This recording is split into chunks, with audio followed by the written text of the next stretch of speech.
Freedom life lead করতে গেলেও কইতেছি ভাগিনা, ফ্রিডম লাইফ লিড করতে গেলেও ডিসিপ্লিন লাগে। ডিসিপ্লিন ছাড়া ফ্রিডম লাইফও মনে করো যে খুব বাজে হয়ে যায়, জঘন্য হয়ে যায়।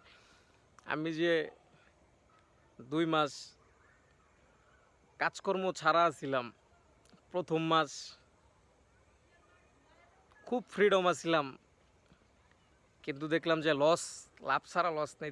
দ্বিতীয় মাসে ডিসিপ্লিনের মধ্যে এলাম, দেখলাম যে সব আবার আগের মতো হয়ে গেছে। তো ডিসিপ্লিন ছাড়া আসলে ফ্রিডম লাইফের কোনো মজা নেই। যতই তুমি ডিসিপ্লিন ফ্রিডম লাইফ খুঁজো যে আমি কাজ করবো না, খালি ঘুরমু ফিরমু খামো না, ওইটা কোনো লাইফ না। ওইটার মধ্যে যখন তুমি ডিসিপ্লিনের মধ্যে আইবা, তখন দেখবা যে আবার তুমি মজা পাইতেছো লাইফ লিড কইরা। ঠিক আছে, আমি ফেস করছি এই সমস্যা। প্রথম মাস ডিসিপ্লিনের বাইরে, তখন দ্বিতীয় মাসে আবার ডিসিপ্লিনের মধ্যে চলে এলাম। আলহামদুলিল্লাহ সব কিছু okay, everything is going well by the grace of Allah.